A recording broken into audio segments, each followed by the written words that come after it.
Hello and welcome. I'm Geeta Mohan and you're watching India Today Global. The big story we're following is an escalation maybe between Iran and Israel and America. A viral video of 2024. It's a wedding video of a close aide to Iran's supreme leader that has now sparked outrage online in Iran. While it was an all-women event, critics say the footage exposes the regime's double standards, proving that the rules are not the same for all. Meanwhile, Ali Shamkhani, the close aide, blames Israel for the leak. Here's a detailed report. Iran is fuming, not over Israel or war, but over a wedding video that has gone viral. The Islamic regime, led by Supreme Leader Ayatollah Ali Khamenei, is facing fierce backlash after a viral video surfaced from the lavish wedding of Khamenei's close aide and former security chief, Ali Shamkhani's daughter. The video has sparked outrage among Iranians, who see it as a proof of the regime's hypocrisy over strict dress and morality laws. In the video, Shamkhani's daughter, Fatemeh, is seen in a strapless, low-cut wedding gown, escorted by her father. His wife is also dressed in a blue lace evening gown without a headscarf, both appearing in stark contrast to the regime's law. The video, reportedly from the 2024 private ceremony, has spread rapidly online, fueling anger over double standard. Hypocrisy lies at what Shamkhani preaches and practices. As head of Iran's National Security Council, during the 2022 women-led protests, he oversaw the crackdown on those defying hijab rules, the same rules his own family flouted. Back in 2022, Iranian women were beaten, arrested, and even killed for refusing to wear the hijab, and one of them was Masha Amini, whose death ignited nationwide protests. Today, many Iranians say the message from the regime is clear: the rules are for you, not for them. Meanwhile, Shamkhani posted a cryptic message on social media, "I'm alive." The same phrase he used months earlier after surviving an Israeli airstrike during the 12th day of conflict. This time he hinted that Israel might be behind the video leak, calling it a new form of assassination by invading privacy. Iranian authorities routinely punish citizens for unveiled photos or mixed gender gatherings. Yet no action has been taken against Shamkhani family. As dissent grows and voices of outrage rise online, one question echoes across Iran: why are the rules not equal for all? With Neha Kumari, Bureau Report, India Today. My colleague and senior managing editor Gaurav Sawant joins me for more on this. Gaurav, there are a lot of critics within Iran questioning the administration, rules different for the common man as opposed to those who belong to the elite top echelons of the country. Is that the case, or is this a very specific leak as is being said by Iran from Israeli side?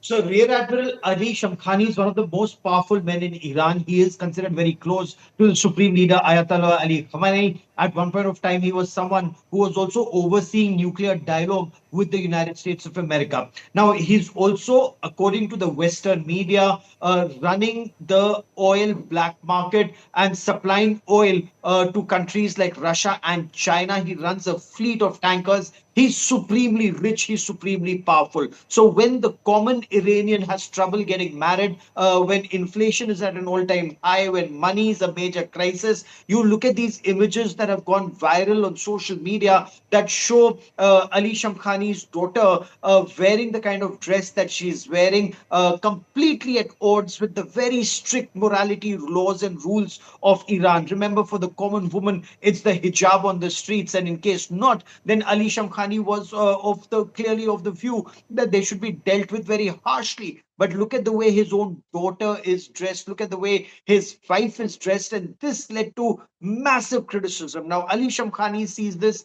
as an assassination attempt, an attempt to assassinate their reputation, invasion of privacy, secret pictures or their internal family pictures put out in public domain, according to him by or those close to him by external agencies, most probably Israel, to humiliate him, and there are calls for his resignation. So he's saying that this is something that a rival country has done, but there are those who say he must practice what he preaches, and it's time for him to either step down or face action.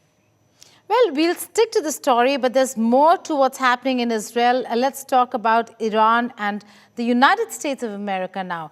Iranian Supreme Leader Ayatollah Ali Khamenei rejected an offer of renewed talks from US President Donald Trump and denied his assertion that the United States has destroyed Iran's nuclear capabilities. Tehran and Washington engaged in 5 rounds of indirect nuclear negotiations that ended with the 12-day air war in June, in which Israel and the US bombed Iranian nuclear sites, leaving the US-Iran relations strained. Khamenei also rejected Trump's claim that US B-2 bombers destroyed Iran's nuclear sites.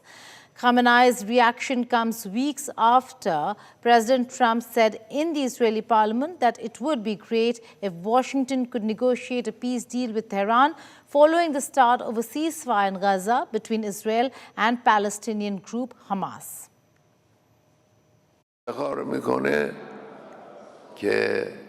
He boasts that we bombed Iran's nuclear industry and destroyed it. Well, keep dreaming about that, but what are you even doing? That if a country has a nuclear industry, you interfere and dictate what it should and shouldn't do? What business do you have in the world? What does it have to do with America, whether Iran has nuclear capabilities and nuclear industry or not? These interferences are illegitimate, improper, wrong and arrogant. He says, I am a deal maker, I want to make a deal with Iran. A deal whose outcome is predetermined through arrogance is no deal. Iran will not submit under the weight of imposition and pressure.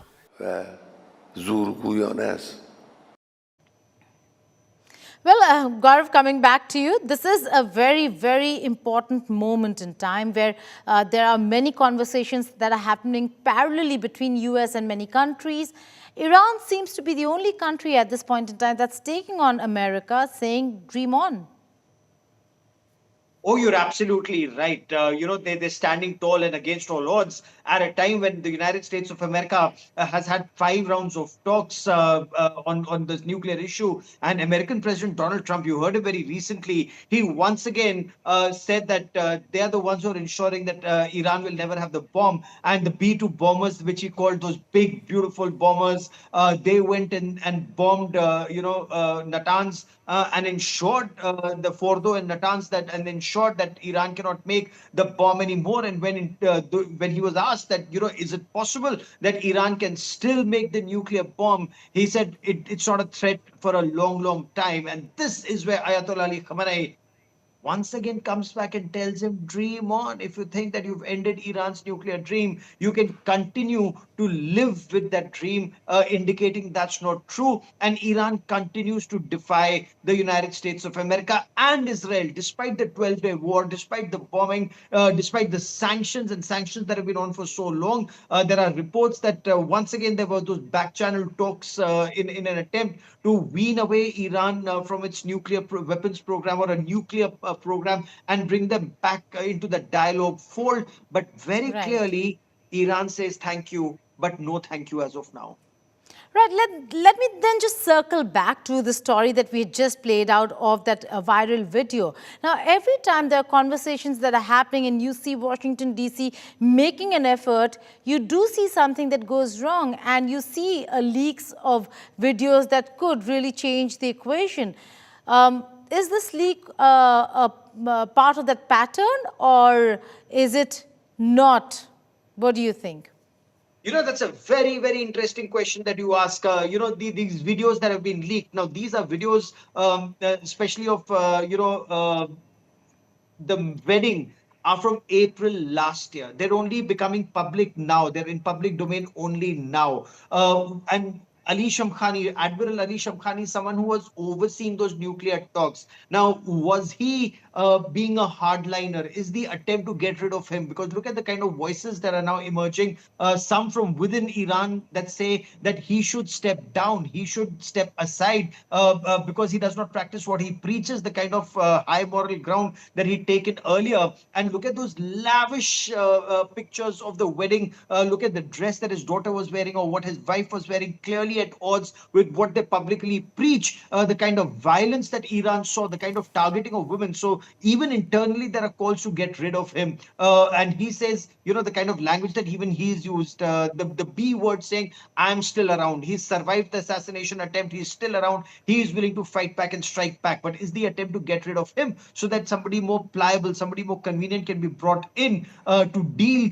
on more favorable terms for the United States of America? So it does remain to be seen that are the games that are at play here, wheels within wheels that are being pursued right now. But you're absolutely right. Iran continues to defy despite the bombing. Many countries would have gone down. Look at countries like Pakistan, despite having a nuclear bomb, they folded in 88 hours when it came to India. And in 15 minutes, as Afghanistan puts it, the moment Afghanistan was striking inside Pakistan. So that just goes on to show who has the stomach for a fight and who doesn't. Right. And also the big question, will he survive this or have they actually done him in? He's very, very important, critical, survived an assassination attempt. Gaurav Sawant, thank you so much for joining us here. Now, after weeks of uncertainty, the U.S. administration has finally clarified its stand on the controversial $100,000 H-1B visa fee. U.S. Citizenship and Immigration Services, or USCIS, has released detailed guidance explaining how the new H-1B fee will be implemented. The clarification outlines who must pay when it applies and the limited exceptions employers can seek. The biggest takeaway is that the $100,000 fee will not apply to change of status cases. That means individuals shifting from one visa category to another without leaving the United States of America, such as students moving from F1 to H1B, are exempt. The decision brings major relief to Indian students, the largest group of international students in the US, and to Indian tech professionals who received nearly 70% of all H-1B visas in the year 2024. USCIS also confirmed that current H-1B visa holders and approved beneficiaries can continue to travel freely in and out of the US. However, the guidance makes clear if USCIS denies an application, finding the applicant ineligible for a status change or extension, the employer will still be required to pay the fee. The guidance further notes that employers must pay the fee if USCIS denies an application, deeming the individual ineligible for status change or extension. US President Donald Trump has warned Hamas of a fast, furious, and brutal response if it fails to do what is right, as Washington pushes for the next, more complex stage of a Gaza ceasefire that has already been repeatedly strained. Stepping up pressure on the Hamas, Trump said in a social media post that several U.S. allies had expressed readiness to enter Gaza and strike Hamas, but he told them and Israel, and I quote, "not yet." Meanwhile, according to a media report, Gaza's health ministry has confirmed that at least 135 mutilated bodies of Palestinians were returned by Israel to Gaza. They were held at a detention center long accused of torture and unlawful deaths.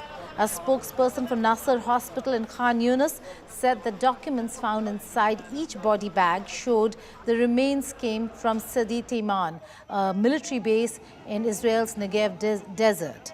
According to the officials, the tags inside the body bags were written in Hebrew and indicated that DNA tests had been performed at the facility.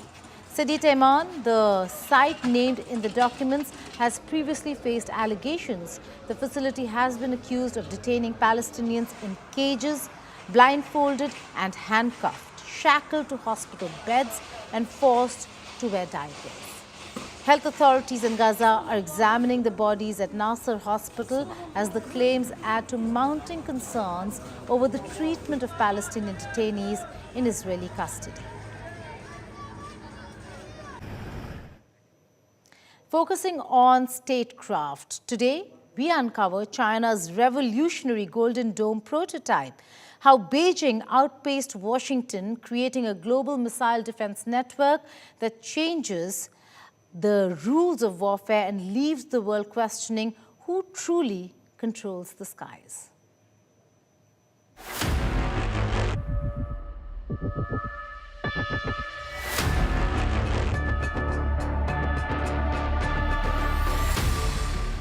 The world just witnessed a reversal of power that no one saw coming. For decades, the United States of America imagined it would lead the planet into a new age of missile defense, a space shield to guard humanity from annihilation. But while Washington was still drawing blueprints, Beijing built the dome. China has fielded a working prototype of what it calls a distributed early warning detection big data platform, a real, functioning global missile defense network before the US could even agree on a design. It's the kind of leap that turns military theory into geopolitical shockwaves. The question is, has the world just entered the Chinese century of missile defense? Hello and welcome. You're watching Statecraft with me, Geeta Mohan.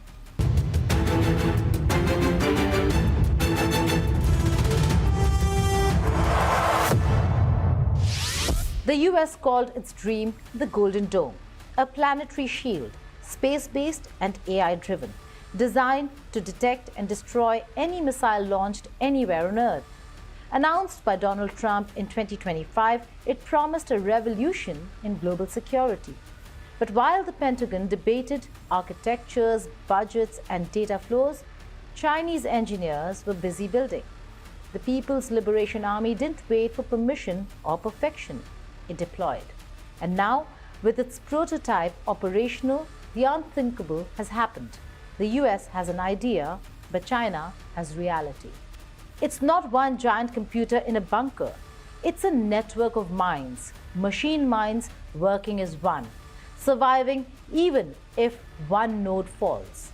It's as if China just built the nervous system of a global defense organism.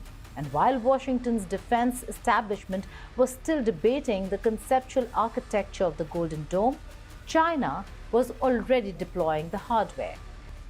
It's not theory. It's not a PowerPoint presentation. It's working now. At the core of China's leap is an idea so simple, it's revolutionary. Physically dispersed, logically unified. That means the system doesn't need to rip apart or rebuild old radar stations, satellites, or air defense platforms. It connects them, harmonizes them, like instruments in a digital orchestra. Meanwhile, across the Pacific, the US Golden Dome remains a dream still arguing with itself. Cost estimates range from $175 billion to trillions. Engineers warn that the real challenge isn't missiles, but data. The US vision remains scattered, a constellation of regional defenses that don't talk to each other. The Golden Dome was meant to unite them, to be the crown jewel of America's strategic defense. Instead, that crown now glitters above Beijing. And that's the true power here, integration. Where America compartmentalizes, China synchronizes. The US Golden Dome is still trapped in bureaucracy. Who owns the data? Which ally gets access? What AI system is trustworthy enough? Each question spawns a committee. Each committee spawns delay. Beijing, on the other hand, skipped the debate and built the model. It's not perfect, even by their own admission, but it works, and it's improving. In contrast, America's version is still haunted by questions. Who will build it? Who will pay for it? Will it integrate allied systems? Will AI have access to classified military intelligence? Each layer of concern is another layer of delay. Dan Knight from Arcfield put it bluntly. The problem isn't the threat, it's the flow of data. If the system can't think fast enough, it can't defend fast enough. And right now, the US Golden Dome doesn't even know how to think. Beijing's does. or at least it's learning to. In a world where milliseconds decide survival, speed isn't a luxury, it's destiny. And China has just shown it can move faster than America's imagination. Even China's engineers acknowledge their prototype is incomplete. It will evolve faster, smarter, stronger. The team plans to scale it up, refine it, and link it to future AI-driven interception systems. But the point is, it's real. Tested, verified, deployed. The PLA now has the framework for what could become the world's first truly global missile defense architecture. For Beijing, it's not about catching up anymore. It's about leading the race before the other runner finds their shoes. Louvre Museum in Paris is still closed while police investigate a brazen heist which targeted France's priceless crown jewels. Thieves wielding power tools broke into the world's most visited museum in broad daylight before escaping on scooters with 8 extremely valuable items of jewelry. A manhunt is underway in France for the 4 people who staged this audacious daylight robbery at Louvre Museum. But what are the thieves likely to do with the stolen jewelry? Here's a report. It's the heist of the century, according to French newspapers on Monday, after 4 thieves stole priceless jewelry in broad daylight at the Louvre Museum in Paris. Right now, it's a race between the police and their investigators. So what are the thieves likely to do with the stolen jewelry?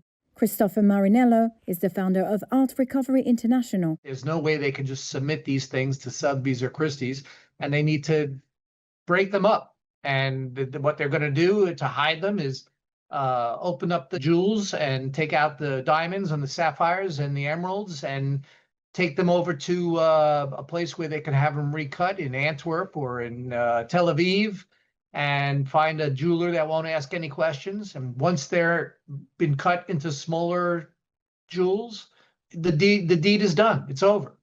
Well, we'll never see these pieces again intact. The robbery, which took between 6 and 7 minutes, has prompted France to re-evaluate the security of its cultural sites. The thieves used a crane to break into the Louvre, stealing priceless objects from an area that houses the French crown jewels before fleeing on motorbikes. Oh, it was a very well-planned theft, absolutely. I mean, the only clue that they left was that should have raised a red flag was that the workers were working on the museum on a Sunday in Paris. Nobody works on Sunday in Paris at 9 a.m. France's Justice Minister Gérald Darmanin criticized the ease with which the robbers executed the heist, calling it a national embarrassment. Despite confidence that the robbers will be caught, the incident has drawn criticism, and smaller museums around the world fear copycats. Here is Dutch art crime investigator Arthur Brown. If the Louvre can be robbed, how can we protect ourselves, And they are afraid that local thieves will think, well, they took it off with the Louvre, let's try our local museum. So that's the biggest fear now in the museum world. Meanwhile, the museum, which had been expected to reopen on Monday, remained closed. Clever to use a cherry picker and a glass cutter to steal priceless, well, sentimentally priceless jewels from the Louvre. The fact that it was done in daylight is also astounding, but if you look like you belong, so I guess they used that rule. That's all on this edition of India Today Global. Do stay tuned to India Today for all the news and updates, but also for all the international news. Tune in or log in to India Today Global's YouTube channel. Goodbye and take care.